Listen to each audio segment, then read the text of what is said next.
ಇಡೀ ಭೂಮಂಡಲದಲ್ಲಿ ಅತಿ ದೊಡ್ಡ ಅಸುರರು ಆದ ಹಿರಣ್ಯಾಕ್ಷ ಮತ್ತು ಹಿರಣ್ಯಕಶಿಪು ಸ್ವಂತ ಭಗವಾನ್ ವಿಷ್ಣುವಿನ ದ್ವಾರಪಾಲಕರು ಎನ್ನುವ ವಿಷಯ ನಿಮಗೆ ಗೊತ್ತಿದೆ. ಎಸ್ ಗೈಸ್, ಭಗವಂತನಾದ ವಿಷ್ಣುವಿನ ವಾಸಸ್ಥಾನ ವೈಕುಂಠ. ಅದರಲ್ಲಿ 7 ದ್ವಾರವಿದೆ. ಆ 7ನೇ ದ್ವಾರದಲ್ಲಿ ಜಯ ಮತ್ತು ವಿಜಯ ಎನ್ನುವ ಇಬ್ಬರು ದ್ವಾರಪಾಲಕರಿದ್ದಾರೆ. ಅವರ ಮರುರೂಪವೇ ಹಿರಣ್ಯಾಕ್ಷ ಮತ್ತು ಹಿರಣ್ಯಕಶಿಪು. ಸ್ವಯಂ ಸೃಷ್ಟಿಕರ್ತನಾದ ಬ್ರಹ್ಮನ ವರದಿಂದ ಜನಿಸಿದ 4 ಕುಮಾರರು ವೈಕುಂಠ ಪ್ರವಾಸ ತೆರಳುತ್ತಾರೆ ಭಗವಂತನಾದ ವಿಷ್ಣುವಿನ ಆಶೀರ್ವಾದ ಪಡೆಯಲು. ಆ 4 ಕುಮಾರರು ಭಗವಂತನಾದ ವಿಷ್ಣುವಿನ ವೈಕುಂಠದಲ್ಲಿರುವ 7 ಬಾಗಿಲಲ್ಲಿ 6 ಬಾಗಿಲನ್ನು ದಾಟಿ 7ನೇ ಬಾಗಿಲ ಹತ್ತಿರ ಬರ್ತಾರೆ. ಅವರನ್ನು ಜಯ ಮತ್ತು ವಿಜಯ ಅವರು ತಡೆದು ನಿಲ್ಲಿಸ್ತಾರೆ. ಸ್ವಯಂ ಭಗವಂತನಾದ ವಿಷ್ಣುವಿನ ದ್ವಾರಪಾಲಕರಾದ ಜಯ ಮತ್ತು ವಿಜಯ ಆ 4 ಕುಮಾರರು ಎಷ್ಟೇ ಬೇಡಿಕೊಂಡರೂ ಸಹ ಹೊರಗಡೆ ಹೋಗೋದಕ್ಕೆ ಬಿಡೋದಿಲ್ಲ. ಅದನ್ನು ಕಂಡ 4 ಕುಮಾರರು ತುಂಬಾ ಕೋಪಗೊಂಡು ಜಯ ಮತ್ತು ವಿಜಯನಿಗೆ ಭೂಮಿಯಲ್ಲಿ ನೀವು ಅಸುರರಾಗಿ ಜನ್ಮ ತಾಳಿ ಎಂದು ಶಾಪ ನೀಡ್ತಾರೆ.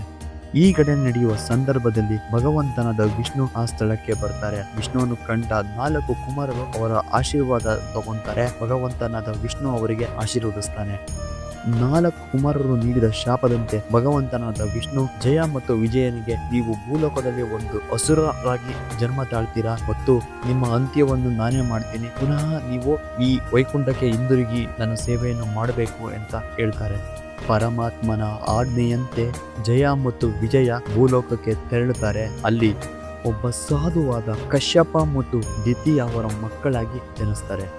ಜಯ ಮತ್ತು ವಿಜಯರ ಮೊದಲನೆಯ ಜನ್ಮವಾದ ಈ ಜನ್ಮದಲ್ಲಿ ಅವರ ಹೆಸರು ಹಿರಣ್ಯಾಕ್ಷ ಮತ್ತು ಹಿರಣ್ಯಕಶಿಪು.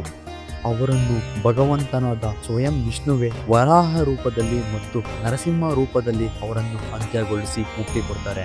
ಮತ್ತು 2ನೆಯ ಜನ್ಮದಲ್ಲಿ ಅವರು ರಾವಣ ಮತ್ತು ಕುಂಭಕರ್ಣನಾಗಿ ಜನಿಸ್ತಾರೆ. ಅಲ್ಲಿ ಪ್ರಭು ಶ್ರೀ ವಿಷ್ಣುವು ಸ್ವಯಂ ಶ್ರೀರಾಮನ ಅವತಾರದಲ್ಲಿ ಅವರಿಬ್ಬರನ್ನು ಸಂಹಾರ ಮಾಡ್ತಾರೆ. ಕೊನೆಯದಾಗಿ ಜಯ ಮತ್ತು ವಿಜಯರು ಶಿಶುಪಾಲ ಮತ್ತು ದಂತವಕ್ರನಾಗಿ ಜನ್ಮ ತಾಳ್ತಾರೆ. ಅಲ್ಲಿ ಭಗವಾನ್ ವಿಷ್ಣುವು ಸ್ವಯಂ ಕೃಷ್ಣನ ಅವತಾರದಲ್ಲಿ ಅವರನ್ನು ಸಂಹಾರ ಮಾಡ್ತಾರೆ. ಆ 4 ಕುಮಾರರು ಕೊಟ್ಟ ಶಾಪದಿಂದ ಜಯ ಮತ್ತು ವಿಜಯರನ್ನು ಮುಕ್ತಿ ಕೊಡಿಸಲು ಭಗವಾನ್ ವಿಷ್ಣುವು ವರಾಹ ಅವತಾರ, ನರಸಿಂಹ ಅವತಾರ, ಪ್ರಭು ಶ್ರೀರಾಮನ ಅವತಾರ ಮತ್ತು ಕೃಷ್ಣನ ಅವತಾರದಿಂದ ಅವರಿಗೆ ಮುಕ್ತಿ ಕೊಡ್ತಾರೆ.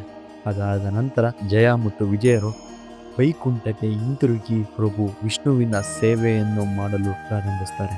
ಎಸ್ ಗೈಸ್, ಇದು ಇವತ್ತಿನ ಸ್ಟೋರಿ ಆಗಿತ್ತು. ಸ್ಟೋರಿ ನಿಮಗೆ ಇಷ್ಟ ಆಗಿದ್ರೆ ಪ್ಲೀಸ್ ನಮ್ಮ ಚಾನಲ್ಗೆ ಸಬ್ಸ್ಕ್ರೈಬ್ ಮಾಡಿ ಮತ್ತು ಬೆಲ್ ಬಟನ್ ಅನ್ನು ಕ್ಲಿಕ್ ಮಾಡಿ. ಅಂಡ್ ಈ ವಿಡಿಯೋ ಬಗ್ಗೆ ನಿಮ್ಮ ಅನಿಸಿಕೆ ಕಮೆಂಟ್ ಮುಖಾಂತರ ಕಮೆಂಟ್ ತಿಳಿಸಿ.